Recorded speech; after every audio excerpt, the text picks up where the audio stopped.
si Badriaga, bunsong anak. Lahat ng usapan kasama siya. Lahat ng anuan kasama siya. Oo. Pabagsakan ng bansa, kasama siya. Tayuan ng military intelligence group, security group, kasama siya. Dalahan ng pera, milyon-milyon. Binigyan pa ng pambili ng motorsiklo. Mga boss, Madriaga, binigyan umano ng 25 million ni dating Pangulong Duterte para bumili ng mga motorsiklo.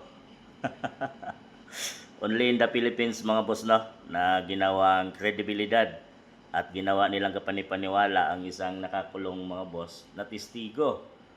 Talagang yun ang ibinida nila dyan sa kamara, mga boss, para lang ma-impeach si BP Inday Sara Duterte. Kung ano-anong mga drama ang ginagawa nila dyan, mga boss. At talagang halata namang bias ang investigation na nangyari dyan. May paiyak-iyak ba itong si Ramil Madriaga, mga boss? Ibinunyag ni Madriaga na nagpakilalang bagman ni Vice President Sara Duterte ang pagbibigay sa kanya ng dating Pangulong Duterte na milyon-milyong piso para bumili ng motorsiklo para sa kanilang operation. Ilan ang binili ni Madriaga ay mga Harley Davidson na motorsiklo, Ducati at Yamaha NMAX para sa kampanya ni Vice President Sara Duterte. Ayon kay Madriaga, humugit kumulang 25 million ang halaga ng naibigay na salapi sa kanya ni Duterte, mga boss.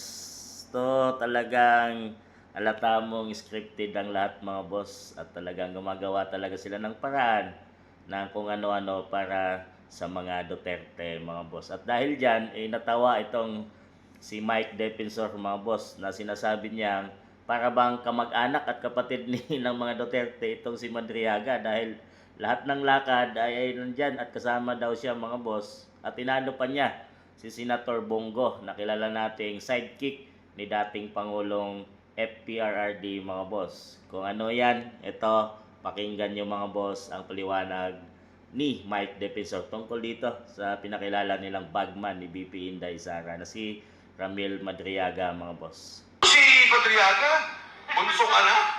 Lahat ng usapan kasama siya. Lahat ng anuan kasama siya. Oo. Pabagsakan ng bansa, kasama siya. Tayuan ng military intelligence group, security group, kasama siya. Dalahan ng pera, milyon-milyon. Binigyan pa ng pambili ng motorsiklo. Oo, tapos sabi ko nga nagugulat ako eh. Ako sa kalaman ko ng lahat. Noong 11th Congress, magkasama kami ni Mayor Duterte sa minority. Kaibigan ko na. Si Mayor Duterte ng Kongreso pa lang kami. Nung siya po'y naging presidente, nakita lang kami 3 beses. Sabi pa nga niya sa akin nung unang beses, sabi niya, Mike, kumusta ka na? Sabi ko, mabuti po, Mr. President. Sabi niya, pagka libre, dalawin mo ko. Akala mo, tindahan lang, di ba? Pagka libre ka, puntahan mo ako. Sabi ko po, Mr. President. Pero, nagkataon din naman COVID eh. Na-meet ko ang presidente ng mga panahon yun, siguro 3 beses lang. Kasi nga, wala namang pagkakataon. Ito lahat ng kwento ko, katabi siya. Lahat ng usapan, kasama siya. Ang masaklat, nakakulong pa yan. Oo eh. Sabi ko doon sa interview ko, sabi ko, papakagad ko siya para siya si Medaldea o si Bongo.